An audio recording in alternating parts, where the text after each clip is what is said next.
Hey everyone, welcome to another episode of the BizMagic podcast, where I share my expertise and solopreneur journey to help business owners find the magic in their businesses by being more productive, focused, and successful. Today, I'm sharing the interview that my previous co-host of Bloom Your Biz podcast and I did with Pamela Lewerenz, who spoke with us about how she helps entrepreneurs build plans for success through goal setting and processes to reach them.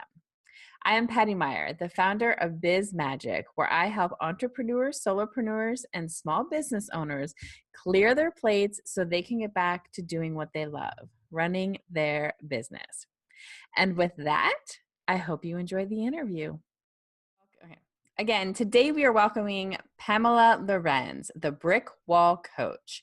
Pamela is a business coach to female entrepreneurs that are struggling with their business decisions. She gives priority attention to clarity, confidence, and creating a focused business plan for success with them. Time management, productivity, mindset, and goal setting are all components of the work she does with her clients. If you struggle with growing or starting your business, managing your time, or pinpointing actionable goals with manageable steps, she's just the person you want to speak with. Her passion is to break down your brick walls, all the obstacles that are stalling you, and see you flourish.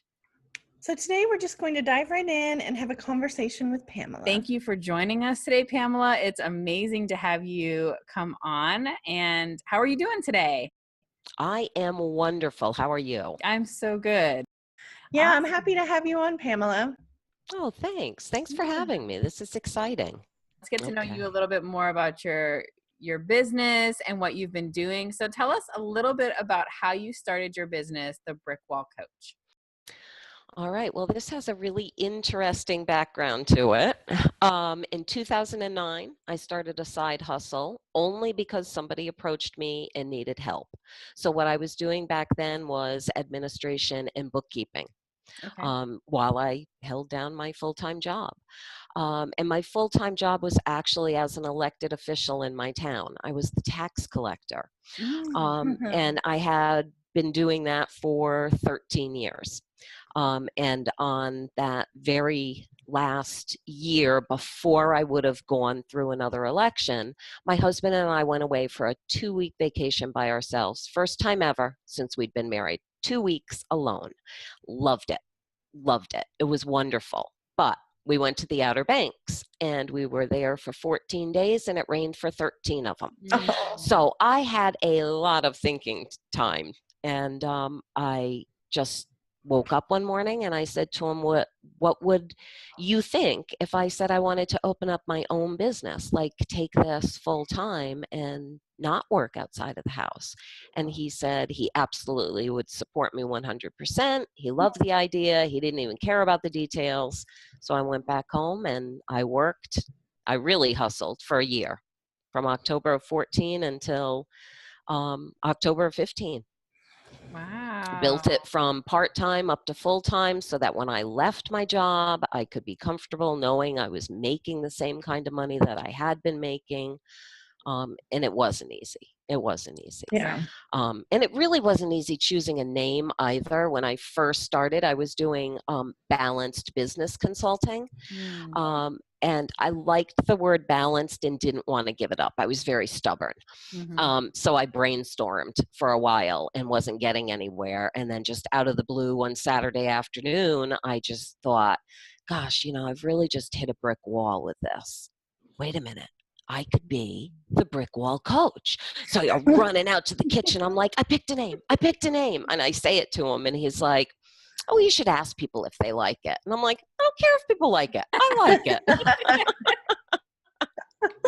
That's and awesome. She was born. That's great. It's great that he supported you like that too. And Yeah. there's no question about it. Absolutely. Because I hear stories from other people that they don't get that kind of support. And that is really important.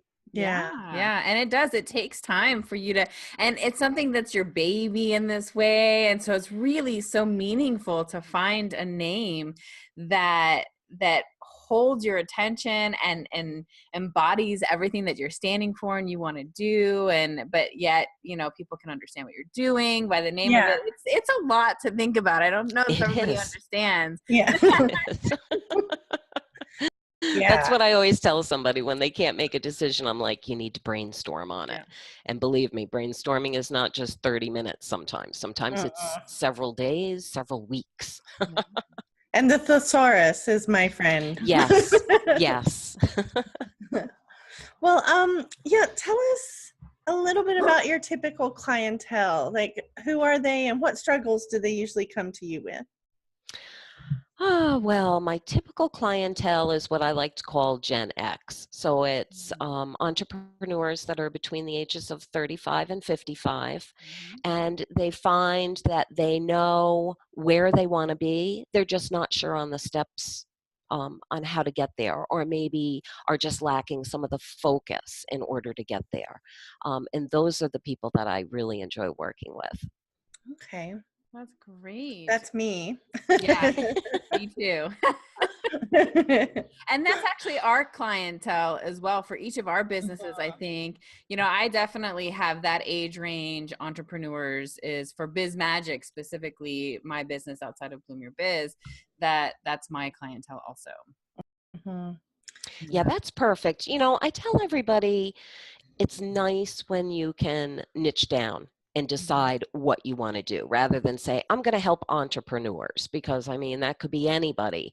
But it doesn't have to sometimes be as specific as I'm going to help, female authors who write fiction. Right. It doesn't have to be that, but it just helps you be able to relate better. And as you work with people, you kind of get the feel for who you're best suited for. And 35 to 55. And I used to think that was a bad thing, but it's not a bad thing. Right. No. Why don't you tell us a little bit about the services you offer and what exactly you do to help entrepreneurs when they come to you? Okay. Well, I offer coaching packages. And what I do is I call myself a masterful mentor. And it grew out of mentoring people. But it is coaching that's focused on your business growth.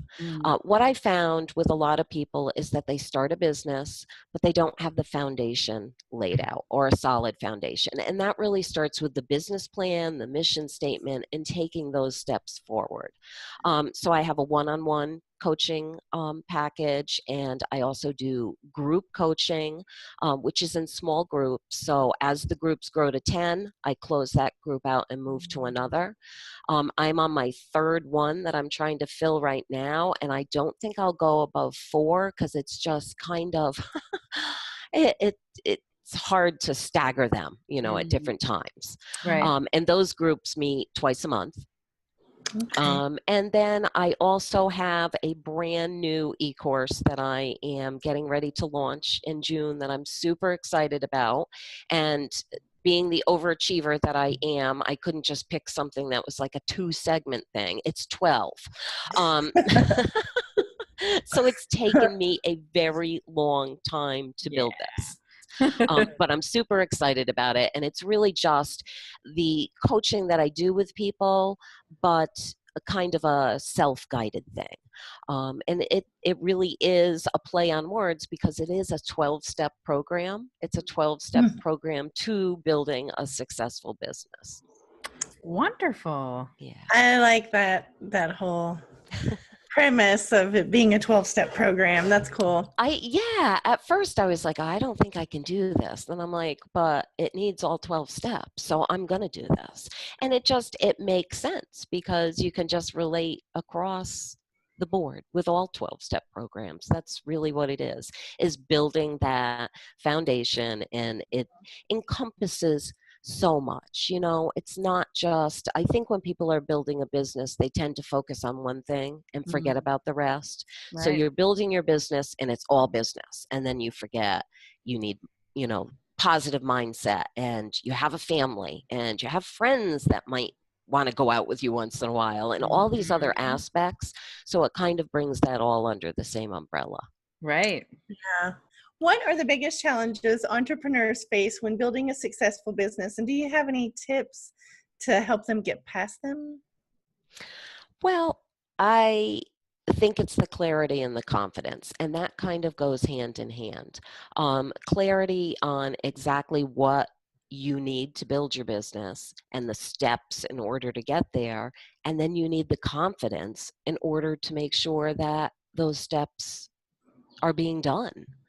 And that's what I work with people on, because I think those are really the two foundational skills that you need to build a business. The rest of it all falls into place. I mean, it's a continual learning process. We're going to learn for the rest of our lives. Everything is always a lesson. I always turn everything around, even if it's, one of my favorite things is that every day I find at least one positive thing that happened. It can't be a crummy day. I mean, we've all had those where it's like, if something goes wrong in the morning, the rest of the day, it's like the domino effect. So, maybe the positive thing that day is I woke up and got out of bed. Yeah. But whatever it is, you have to find the positive, and then next day, brand new day, fresh start, just keep on going. It's stumbling blocks. It's really all a learning process. Yeah. It's true. It's very true. Yeah, I love that. That's a really important focus, I think, when you're working, especially by yourself a lot, and you really need to find those things to keep yourself motivated in that way. And so when it comes to your mentoring, then, is that something that people tend to come to you for most when you're doing business mentoring? Is that something you see again and again? It is. And I think the coaching and the mentoring almost go hand in hand. The only difference that I see between the two of them is that coaching is more somebody who is teaching you something that they necessarily don't know firsthand themselves. Whereas mentoring is the same type of thing, but they've experienced it. So you get to live through their experiences and hopefully can bypass some of the problems that they've come across, they've encountered. Not that, two businesses are ever alike, but, the field that you're in tends to be alike. And having, a background in the business world for over 30 years, I have worked in school systems, I've worked in the healthcare system, and when I first started my business, I've worked with entertainers, and I just told somebody the other day, I actually had a bagel shop that I worked with. This couple owned a bunch of bagel shops and needed some help, and I thought, I know how to eat bagels, but I can help you. And I did. It's just learning, along the way. It's like, okay, quick study on bagels. But, you can just relate those things. I think coaching and mentoring hand in hand, it's just, do you have the knowledge firsthand, or did you just learn it in a textbook? I'd never thought of it that way. Yeah, me neither. Yeah. So when someone new comes to you, what do you look for in analyzing like a new client's business before you start deciding the next steps? Well, I look at where they are in their business right now.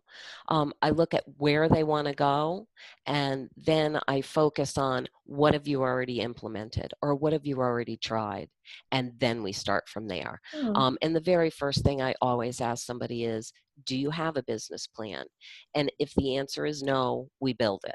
And if the answer is yes, but it's not written, which is often we just think about these things in our head, or it's scratched out on a little pad of paper somewhere. It's really important to start there, because that's what our business is all about. That will show us what we want to do. Right. And so why is a business plan so important for entrepreneurs? Well, it's going to give you the actual base for what your business is going to be all about. The people that you want to market to, how you're going to market, what your business is all about. Are you selling, a service or a product? You want to go into the financial piece of it, because you want to know how much money ultimately you want to gross, and how much you want to net, and what expenses are you going to have. So I think when people hear business plan, they're like, yeah, I don't need one because I'm just a little solopreneur over here. But you really still need one. It may not be, 18 pages in depth kind of plan, but you still need a couple of pages and to answer those questions. Right. Yeah, and a lot of people now, we are solopreneurs or just online business owners, and we tend not to think of it as a traditional business, and then we skip that step, and it can help us be successful. Do you have a business plan, Tina? I do not. I do not either. Yeah. There you go. I was just thinking, I might need to talk to her.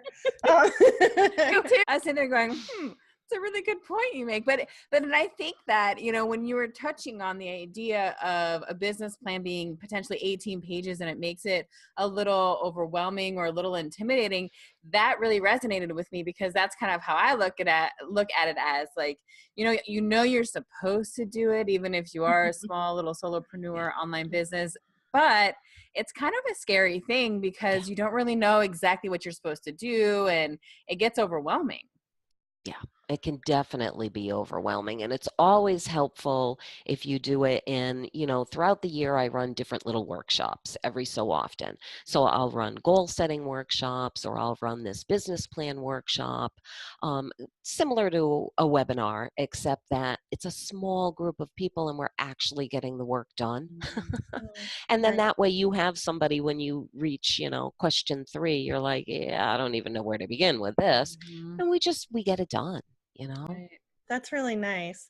I think, like you and I, Patty, with our non-business plans, and a lot of our clients probably as well, tend to think that we don't actually know how much money we're going to bring in or when we're going to get our next client. And so that's what stopped me. It made it a little challenging.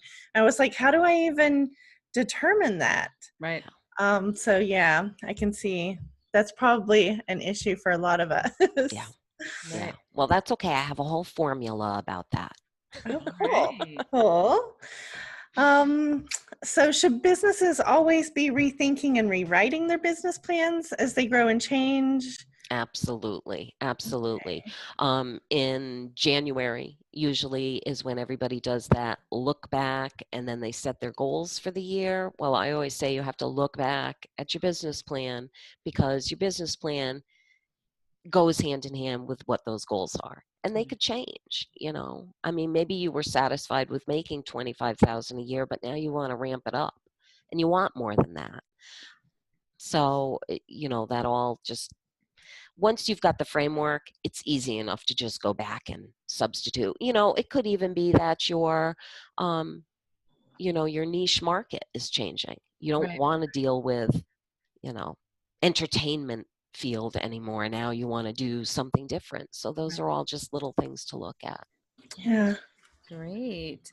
So changing gears a little bit, on your website, you mentioned rebranding. You talk a little bit about that. So let's talk about that, because that is another thing I think that can sometimes sound scary or overwhelming. So what does rebranding actually take when somebody wants to move towards that? Well, I always like to say this is from experience, because here I was, Balanced Business Consulting, and totally had to rebrand to Brick Wall Coach, and they don't go hand in hand. So, I mean, there is a lot involved in it, but I think it's easier to rebrand because you've already done it the first time. So now you know the steps. You've got your social media platforms, you've got your business plan. So now you're going to go back and just rework them. And you kind of know the steps to take along the way, who to reach out and help you with the actual branding pieces, like the logo and the fonts and everything you need. And again, I have a great worksheet on I don't know if it's listed as a freebie yet, but it should be on my website. If it's not now, it will be soon. Just like the general steps of when you're rebranding, what you need to look at. Okay. It doesn't have to be scary. as long as you're walking through the process with somebody else. Right. And again, it's just like setting a goal with those small steps that you want to accomplish. When you're rebranding, it's the same kind of thing. The overall goal is, at the end, I'm going to have this great business, but now I have to do all these steps to get there. Right. Right. So you talked a little bit about positive mindset and how important that is. So how do you help your clients when they have overwhelm and self-doubt and anxiety? How do you help them keep a positive mindset? That is a great question. And basically, I do the same things for myself. So it's kind of an easy thing for me to remember. But I start out, I have a workbook, a workshop, and then a workbook that goes along with it. But like even in my private Facebook group, or if I'm doing the group coaching with people, we have exercises or we have daily reminders on something that's positive. And of course, I always preach on meditation, because I've been meditating every morning, 7 days a week for over 20 years, and it works. It works. So I know how impactful that can be for people. And I also know that people are a little bit hesitant when it comes to that, because they think, oh, guru and everything else. And it doesn't have to be that. I mean, there's some really great apps. YouTube has some great things. So that's really like the core of everything. It's just a constant daily reminder. It really is. Yeah. And there's exercises you can do around it. Not just meditation. There's other things you can do as well, but that's like a really big core piece of it. That's great. Do you use apps when you meditate, or at this point, do you just sort of do your own thing? I usually just do my own thing. Of course, when Oprah comes out with her 21-day, I always sign up for those, even if I've done them, because they're just so wonderful. I mean, guided meditations are just so easy. Basically you just have to remember to close your eyes and breathe. Yeah. Which is not really, I mean, it's not that difficult. And I think that's why I do it first thing when I wake up in the morning. Although sometimes, I mean, my husband is not a big meditator, and sometimes at night he'll say to me, I think that we need to listen to a guided meditation before we go to sleep so we can like unwind from this busy day. And I'm like, must be finally sinking in with him too. Nice. That's great. So also you mentioned time management on your website. Do you have any favorite time management tips that you'd like to share? Well, my time management tips, oh my gosh. Well, the first thing is you have to have that focus plan, which is your calendar or your schedule, and you want to make sure that you follow that. And then I have a rule of no electronics first thing in the morning, and then no electronics after 8 p.m. So those are really good tips that I give to other people along my lengthy list of them. Those are probably the two that really pop out the most. Yeah. What is one piece of advice that you can share about how to increase productivity? Number one tip is prioritizing. You literally need to go through every single thing from the minute you wake up until the minute you go to bed and give it a priority. And I always say it's either priority 1, you need to do it, priority 2, you'd like to do it, or it's a 3. It can definitely wait.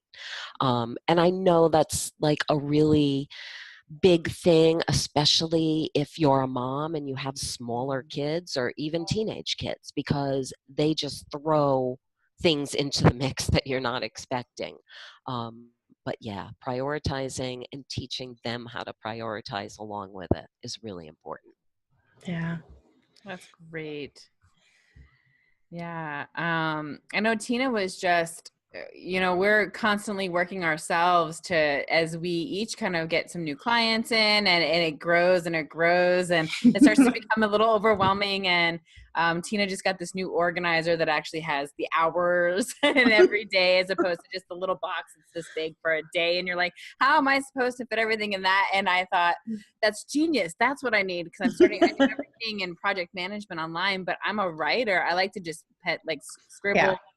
And so, so I ordered myself one too. Oh, cool. And I forgot to tell you. Good. Yeah. Good. So, well, yes, because I tell everybody, I mean, part of my whole, I do this whole morning makeover routine with people, which basically is just setting your, what you're going to do for the day. And it really starts from the moment that you do wake up, because it's just everything. It's mindset, making sure you got enough sleep, blah, blah, blah, over and over. But part of it is that so much is on a computer, and we use electronics so much, whether it's our phone, a computer, or whatever. And it's great. I mean, I'm the first person who speaks to somebody and I call it up on my phone and I just put it into my calendar. But I keep a paper calendar as well. And that's part of the reason is because you never know when you're not going to have electricity, or you're not going to have access to internet. What if you can't just be like, well, I thought I had something today, but I don't even know where their phone number is. So everything gets repeated into my paper, and it takes literally 10 minutes on a Sunday. I do it, late Sunday afternoon. I sit there, and a lot of times I'll have my husband sit at the computer, and I pull my book out and I go, just read down everything. I want to make sure it's all in there. It's just a really good way for you to look at what's up and coming for that week and see what might have taken priority over it. I mean, the same way that if you're doing that every morning, maybe you have an emergency doctor's appointment, or, maybe your daughter forgot to tell you that there was something you had volunteered for and it was today, or whatever it is. So you kind of have to rearrange things. And I love paper because I like to check things off. I firmly believe in it. I mean, I have all the systems online, and people will roll their eyes at me and say, why do you duplicate? Makes me feel good. It makes me feel safe. Here's the thing. I like being able to hold it. I go, okay, I have it right here.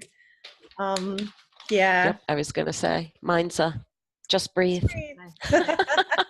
Nice. That's awesome. So that actually kind of works well into our next question, which is, let's talk about work-life balance. I think that's one thing that's really difficult, especially for entrepreneurs, because we can get so wrapped up in our business and that sort of thing. So how do you help your clients create and maintain a genuine life-work balance? Yeah. Well, I think we touched about that like at the very, very beginning, how when you're building a business, sometimes your focus is just on the business and not all these other pieces. But we have to remember that, as a woman, we have a lot going on in our lives. It's not just all about, hey, I have a business and I have to do it.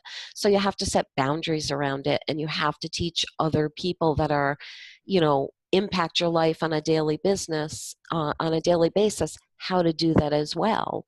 And I always say, if you have kids, involve them, because that's the greatest way to show them and to teach them, is for them to also do it. And it can be as simple as, on Sundays, some of my suggestions are, do the meal prep for the week ahead of time. Mm-hmm. Get the kids' lunches all prepped and ready to go. I mean, over here, I'm staying with my daughter, and she's got 4 kids. So mornings can be super, super hectic around here. Right. But they could be so much more hectic if she didn't do all these little things ahead of time. Like I said to her, where did you get the idea of prepping all the fruit and veggies and putting them in the containers with the kids' names? So in the morning, you're just making the sandwich or whatever, and then pulling out these containers. And she's like, because you used to do that when we were growing up. And I'm like, wow. Cool. She learned something. So it's all those little things, picking clothes out, not just for kids, for ourselves the day before. How many times do we stand in our closet for 10 minutes wondering what to wear? And that's all just, if you've got your schedule, if you've got your planner, you know what needs to be done, you've prioritized everything, you're just making a better balance in between everything. And is every day going to go perfect? Absolutely not. I mean, I've had days where I'm like, okay, this is going to be great. I sit down, I go to work, the phone rings, there's an emergency, I have to take off and go do something. And I'm like, okay. So, so you just throw those hours on some other day. I mean, you just kind of have to remain extremely flexible. But just, throughout everything, you don't want to forget about yourself, because if you don't take care of you, you're not going to be able to take care of anybody else, whether it's your family, your friends, your clients. You have to learn how to do you first, so you're 100% showing up for them. And then the balance just starts happening. You're going to see the changes. Is there anything that you think is important for us to know about building a successful business? Absolutely. I tell everybody that building a successful business just takes time and patience. Anybody can have a successful business. You're just going to have to put the time in, and you have to be patient. It doesn't happen overnight. You hear stories all the time. My first week, la, la, la. No, it takes, it does take time. Yeah. Yeah. Great.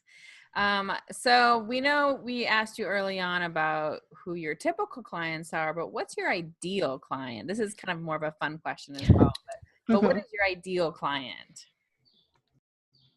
Oh, I think my ideal client would be somebody who walks in or, just approaches me and says, okay, this is exactly what I want to do. I've got this business.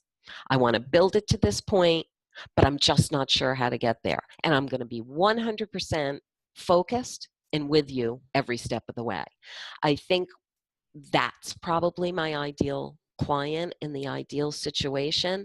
I get a lot of that, but I don't get the I'm with you 100% and focused all the way, which is really hard. And I just explained to somebody earlier this morning that I can give you the tools and I can be here for the support, but I can't literally get the stuff done for you. Like if I give you a worksheet, you need to complete the worksheet. Yeah. And that really is a large part of it. I mean, I hear people will say, well, how much time is it going to take? How much of a time commitment is working with you? And it's really, that's up to you. I mean, different packages have different time commitments, but if you're committed and want to grow your business that much faster, then it's a bigger time commitment. Right. Yeah. So how can people reach out and connect with you if they want to work with you? The best way is through my website, and that is brickwallcoach.com. There's a ton of information on there. Like I mentioned earlier, I have a free resources tab. There's tons of worksheets on there. And then there's a couple of different things that I offer. One is a discovery call where we can just talk about what's happening for you and how I might be able to help you with it. And there's just coffee chats. Maybe you just want to reach out and try to network with somebody, and I'm always open for that. I usually open my schedule like 2 or 3 different slots a week just for coffee chats. It gets lonely when you work by yourself. Yes. And I love networking. I may be an introvert, but I absolutely love networking. It's important too. I mean, that's how is. I've gotten most of my business, is just getting out there and networking and making connections with people. Yeah. Absolutely. Yeah. That's awesome. And before we end, we were thinking maybe we could ask you a few fun questions before you go. Pamela, what is your favorite color? My favorite color is yellow because it's sunny and bright and it's just a positive color, and I love yellow. And what hobbies do you have? Oh, let me see. Okay, so my top hobbies are photography. That's my first and true love is photography. And I like hiking, I like baking, I like gardening, and of course, traveling. Nice. Where are your favorite places to travel? My husband and I are going to travel all across the United States, and we started doing it back in 2016. So we have a map and we're pinpointing the different places. And so far, I have been to the Grand Canyon, checked that off my bucket list, and I loved it. I would say out of everywhere I visited, that was probably the top. And then the second is Louisiana. And we haven't been all over Louisiana yet, but we're going back this fall because there's more things we want to see. Awesome. Nice. So are you a cat person or a dog person? Well, I'm a cat person, but I do own a dog, or the dog owns me. But yes, definitely a cat person. That's awesome. So is Patty. I am. Yeah. Tina's a dog person. I have a dog. Yeah. Awesome. Would you rather be completely invisible for an entire day or be able to fly for a day? I will choose being invisible because that's the introvert in me, and I would just love to have a day of being invisible. What about you, Tina? Too. I think, well, gosh, I really love flying though as well. I'm going to go with flying because I would be invisible to everyone on the ground because I would be in the air all day. True. What about you, Patty? I'd go flying. Yeah. Yeah. 100%. I'm an introvert too, and I like the invisibility aspect, but flying for me, that idea of being free, feeling like that would be pretty cool. So. So it sounds like you're awesome, and I need you. You're definitely staying on my list. That's for sure. Good. Yes. Good. Awesome. Well, thank you so much. Yes, thank you. Thanks. I hope you enjoyed the interview. It was so great talking to Pamela and getting to know her more. And I want to thank her again for giving her time to Bloom Your Biz podcast. Now I want to hear from you. What was your favorite takeaway from the interview, or what questions do you still have about business planning? Share in the comments. And if you have any questions that you would like to see me discuss in a future episode, please go over to bizmagic.co/podcast and click on Ask a Question.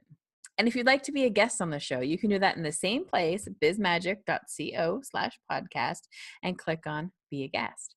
Thank you so much for joining me today. I hope that you enjoyed the interview and got some value. And feel free to check out Pamela's website and learn more about her because she's awesome.